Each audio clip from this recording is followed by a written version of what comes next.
L'actualité, c'est aussi la conférence et l'atelier organisé par les bureaux de liaison avec les parlements BLP en sigle de la conférence épiscopale nationale du Congo, le lundi 7 juin au centre Bethany à Kinshasa et le samedi 10 juin au centre interdiocésain à Kinshasa-Gombe. Suivez les détails dans ces condensés. Les bureaux de liaison avec le Parlement de la Conférence épiscopale nationale du Congo SENCO a organisé ce lundi 7 juin 2021 au centre Bethany dans la commune de la Gombe une conférence de réappropriation des contenus avec la cellule de liaison parlementaire provinciale de Kinshasa. Pour le directeur du BLP SENCO, Jean-Paul Moulianga, les échanges de cet atelier ont permis aux membres de la cellule de liaison parlementaire provinciale CLPP en sigle pour la ville-province de Kinshasa de s'outiller avant l'organisation de leurs réunions participatives dans les entités territoriales décentralisées en ville-province de Kinshasa. Il explicite ici les manières sur lesquelles il y a eu échange. Nous sommes à la suite du message de nos pères évêques. L'Église est impliquée dans ce qu'on appelle la gouvernance participative depuis 2006. Donc c'est cette gouvernance qui associe la population à la gestion de la res publica, donc de la chose publique. La population cesse d'être simple spectatrice. Nous voulons l'habiliter à être actrice du processus de changement. Aujourd'hui, nous avons le plaisir de faire une sorte de recyclage avant qu'il n'aille sur le terrain pour les réunions participatives avec les députés qui seront là présents et la population. Donc c'est un récapitulatif sur les matières essentielles qui vont leur servir à bien interagir avec la base et les autorités locales qui vont trouver là-bas. C'est notamment les plaidoyers, les notions de plaidoyer, les notions de lobbying. On est aussi rentré dans les projets lui-même. Mieux l'appréhender, encore mieux le comprendre. Qu'est-ce qu'il vise? La redevabilité, concrètement, c'est quoi? Après ces récapitulatifs, dans les 24 heures, 48 heures, ils seront à la base dans les entités territoriales décentralisées de Kinshasa, c'est-à-dire les communes. La même conférence sera menée à Kenge dans les Kwango, plus précisément au siège des institutions provinciales. À l'issue des réunions participatives des cellules de liaison parlementaire, le BLP SENCO projette dans les jours à venir 2 tribunes d'expression populaire qui porteront sur les solutions à trouver à des problèmes préalablement identifiés lors des réunions participatives. Notons que le lancement de ces projets avait été effectué au mois de mars dernier en présence des députés nationaux et provinciaux ainsi que le membre des cellules de liaison parlementaire provinciale provenant du Kwango et de la ville-province de Kinshasa.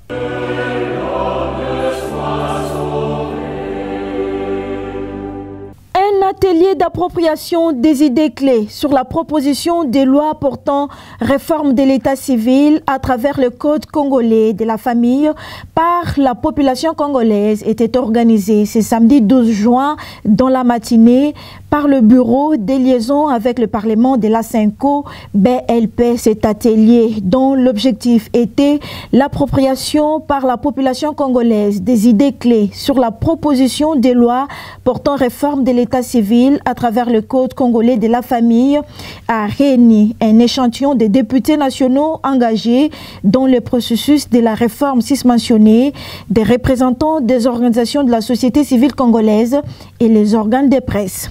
C'est le directeur national du BLP SENCO, Maître Jean-Paul Moulianga, qui, en nom du secrétaire général de la SENCO, Abbé Donatien Cholet, empêché à procéder à l'ouverture de cet atelier. Cet atelier d'appropriation des idées clés sur la proposition des lois portant réforme de l'état civil du Code congolais de la famille par la population congolaise s'inscrit dans la perspective de faire prendre conscience à toutes les parties prenantes, responsables politiques et autres, de l'importance d'une réorganisation sérieuse du service de l'état civil et son appropriation par la population congolaise, qui est la destinatrice et la bénéficiaire finale de ces biens communs appelés état civil. Je remercie aussi nos partenaires pour leur accompagnement en vue d'un état civil congolais compétitif sur la sphère internationale. Puisse la Sainte Vierge Marie, Reine de la Paix et Notre-Dame du Saint-Rosaire intercéder en notre faveur pour l'avènement d'une société juste, fraternelle et solidaire. Sur ce, au nom de M. l'abbé secrétaire général de la SENCO, je déclare ouvert l'atelier d'appropriation des idées clés sur la proposition des lois portant réforme de l'état civil à travers les codes congolais de la famille pour la population congolaise et je vous remercie.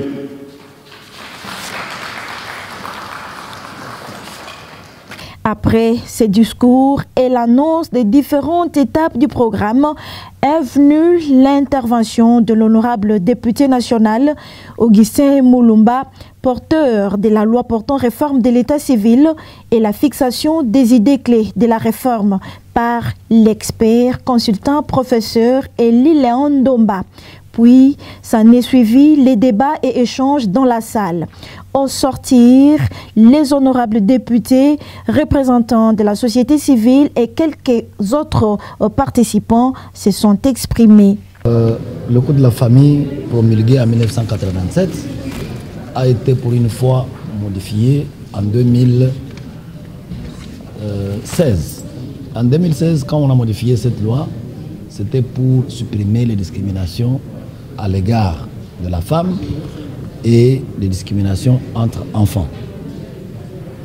Cette fois-ci, l'honorable Mulumba a déposé une proposition pour spécialiser et moderniser l'état civil.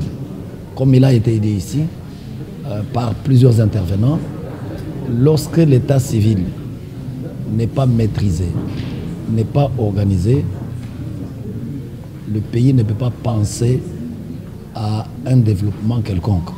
Parce que tout ce qui sera fait dans tous les domaines, la planification ne sera que des à peu près, des suppositions, des hésitations. Si on veut bien planifier les choses dans tous les domaines, l'éducation, la santé, l'agriculture, dans tous les domaines, il faut que l'on maîtrise l'état civil. Et c'est pour ça que cette proposition de loi, même si beaucoup de gens ne pensent pas, j'ai entendu des discussions, est-ce que c'est prioritaire, est-ce que c'est urgent? C'est plus qu'urgent, plus que prioritaire, parce qu'il faut que l'on maîtrise l'état civil pour que le pays commence à décoller dans tous les secteurs. L'honorable député national Augustin Mulumba, porteur de la loi, l'honorable Christelle, présidente de la commission permanente genre et famille de l'Assemblée nationale, messieurs Dani Sinkoma, coordonnateur du cadre de concertation nationale de la société civile en RDC, ont chacun livré leurs impressions à la sortie de l'atelier. Nous sommes dans un état civil qui n'est pas développé. Notre proposition pour la modification du Code de la famille dans ses dispositions relatives à la famille porte essentiellement sur l'état civil. C'est quoi l'état civil? Nous voudrions aujourd'hui que notre État, pour lier le développement à l'état civil, il faut que cet état civil soit organisé. L'état civil est capable d'aider les pays, comme nous avons les élections demain ou le lendemain. Si nous avons les données qui proviennent de l'état civil, on peut à partir de ces données organiser les élections par le ministère de l'Intérieur. Mais au jour d'aujourd'hui, notre état civil n'est pas organisé. Nous avons un état civil qui est dans les papiers, comme vous l'entendez les autres dire. Donc le souci, c'est dématérialiser l'état civil, organiser notre état civil pour qu'il soit aussi compétitif comme d'autres états civils du monde. Merci beaucoup. Je pense que notre collègue porte une loi qui va apporter un changement visible dans la société, parce que la question de l'état civil, c'est une question fondamentale qui touche à l'humain, aux hommes, aux femmes et aux enfants.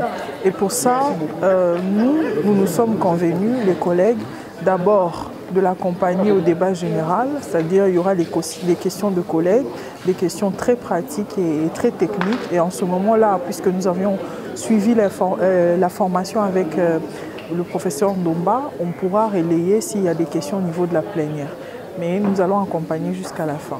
Bon, l'initiative est louable. La question de l'état civil est une question qui préoccupe beaucoup la société civile.